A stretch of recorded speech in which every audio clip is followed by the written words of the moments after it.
ভিডিওটা শুরু করার আগে যে কথাগুলো আমি বলছি সেই কথাগুলো যদি মন দিয়ে শোনো, যারা ভিডিওটি দেখছো আশা করব তাদের জন্য খুব উপকারী হতে যাচ্ছে। দেখো, এটা ওয়েস্ট বেঙ্গল স্টেট ইউনিভার্সিটির এনইপি ফোর্থ সেমিস্টার লেখা আছে, বিষয় দর্শন ফিলোসফি সাজেশন 2025। এটা যেমন এনইপি অর্থাৎ নিউ এডুকেশন সিস্টেমের যেমন সাজেশন, ঠিক একই রকমভাবে যারা সিবিসিএস সিস্টেমে সাপ্লিমেন্টারি পরীক্ষা দেবে, ফিলোসফিতে যাদের সাপ্লি আছে এবছরে 2025-এ পরীক্ষা দেবে, তাদের জন্যও কিন্তু সমানভাবে কার্যকরী। এমন নয় যে এনইপির জন্য পড়ছি বলে সিবিসিএসের জন্য কার্যকরী নয়, অবশ্যই সিবিসিএসের জন্য কার্যকরী, কারণ সিলেবাস কিন্তু একই আছে।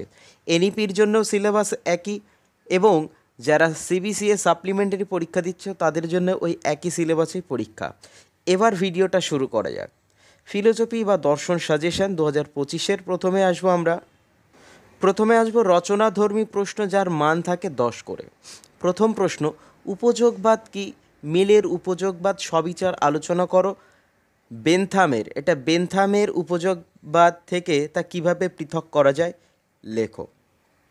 এই যে প্রশ্নটা, এর সাথে একটা অথবার প্রশ্ন দেখতে পাচ্ছ, মিলের উপযোগবাদ তত্ত্ব বিচার ও ব্যাখ্যা করো। এ প্রসঙ্গে মিল ও বেন্থামের উপযোগবাদের তত্ত্বের পার্থক্য করো। এই একই প্রশ্ন দুটোই, উত্তরও একই। পরের প্রশ্ন দেখ কি লেখা আছে, শাস্তি সম্পর্কে বিভিন্ন তথ্যগুলির সংক্ষিপ্ত আলোচনা করো। কোন তত্ত্বটি তুমি সন্তোষজনক বলে মনে করো এবং কেন? এর অথবাতে আছে শাস্তি সম্পর্কে বিভিন্ন মতামত সংক্ষেপে ব্যাখ্যা করো। একই প্রশ্ন। পরের প্রশ্ন আছে দেখো, পঞ্চশীল কি? বৌদ্ধ দর্শন অবলম্বনে তা ব্যাখ্যা করো। পরের প্রশ্ন আছে দেখো, জৈন নীতিতত্ত্ব অনুসারে মহাব্রত ও অনুব্রতের মধ্যে পার্থক্য নির্ধারণ করো। তাহলে জৈন নীতিতত্ত্ব অনুসারে মহাব্রত ও অনুব্রতের মধ্যে পার্থক্য। পরের প্রশ্ন চলে আসবো আমরা, বৌদ্ধ দর্শনে আর্য সত্যগুলি। ধর্মের বা বৌদ্ধ দর্শনে 4টি আর্য সত্য আছে। এই 4টি আর্য সত্যকে একত্রে চতুরার্য সত্য বলা হয়। এই সম্পর্কে আলোচনা করতে বলছে। তাহলে এখানে দিতে পারে বৌদ্ধ দর্শনের আর্য সত্যগুলি সম্পর্কে আলোচনা করো, বা বৌদ্ধ দর্শনের চতুরার্য সম্পর্কে আলোচনা করো। একই প্রশ্ন থাকবে। পরের প্রশ্ন, মানব জীবনের পরম পুরুষার্থগুলি কি কি? তাদের পারস্পরিক সম্পর্কগুলি বিস্তারিত আলোচনা করো।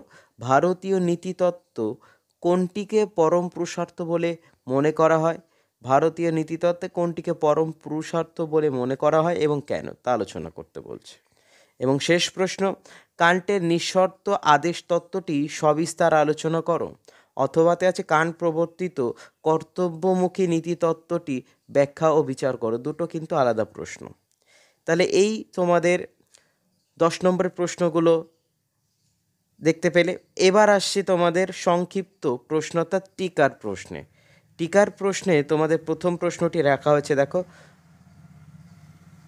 তুমি কি মনে করো যে কর্মবাদ মুক্তির অন্তরায়? নিজের উত্তরের সপক্ষে যুক্তি দাও। চলে আসবো আমরা পরের প্রশ্নে। লেখা আছে দেখো, চারবাক নীতিতত্ত্ব ব্যাখ্যা করো, বা চারবাক নীতিতত্ত্ব সবিস্তার আলোচনা করো। চলে আসবো পরের প্রশ্নে। লেখা আছে দেখো, বৌদ্ধ দর্শনে নির্বাণ বলতে কী বোঝো? নির্বাণ অর্থাৎ মুক্তির পথ। নির্বাণ বলতে কী বোঝো? এরই সাথে অথবাতে আছে বৌদ্ধ দর্শনের দ্বাদশ নিদান বলতে কী বোঝো? আলাদা প্রশ্ন দুটো। এরপরে আছে নৈতিক ও অনৈতিক ক্রিয়ার মধ্যে পার্থক্য। এই সমস্তগুলো টিকা, এর মান হলো প্রত্যেকটার 5 করে। এবং পরের প্রশ্ন আছে মনস্তাত্ত্বিক ও নৈতিক সুখবাদের মধ্যে পার্থক্য। তো যারা এখনও বন্ধুদের মধ্যে ভিডিওটি শেয়ার করে দাওনি, অবশ্যই শেয়ার করে দাও। যারা চ্যানেলে নতুন আছো অবশ্যই চ্যানেলটিকে সাবস্ক্রাইব করে রাখো। আবারও বলছি, এটি এনইপি এবং সিবিসিএস উভয়ের জন্যই কার্যকরী। এমন ভাবার কোনো কারণ নেই যে আমি এনইপিতে পড়ি মানে এই সাজেশানটি হয়তো আমার জন্য নয়। তুমি এনইপিতে পড়ো মানে তোমার জন্য এই সাজেশানটি, তুমি সিবিএসএসে সাপ্লিমেন্টারি পরীক্ষা দিচ্ছ মানে তোমার জন্য এই সাজেশানটি কার্যকরী। তো অবহেলা না করে প্রশ্নগুলো ভালো করে রেডি করে যাও। আশা করছি এর বাইরে থেকে একটা প্রশ্নও আসবে না।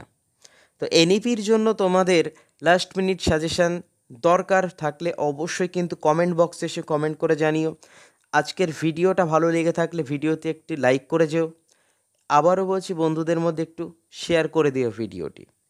এতে করে তোমাদের বন্ধুদেরও কিন্তু অনেক উপকার হবে। পরের প্রশ্ন, মনস্তাত্ত্বিক ও নৈতিক সুখবাদের মধ্যে পার্থক্য করো বা পার্থক্য লেখো। এবং শেষ প্রশ্ন, শাস্তি সম্পর্কে প্রতিশোধাত্মক মতবাদটি বিচারপূর্বক আলোচনা করো। তাহলে এই তোমাদের প্রশ্ন। সবাইকেই ধন্যবাদ এতক্ষণ ভিডিওটি দেখার জন্য। দেখা হচ্ছে পরবর্তী ভিডিওতে।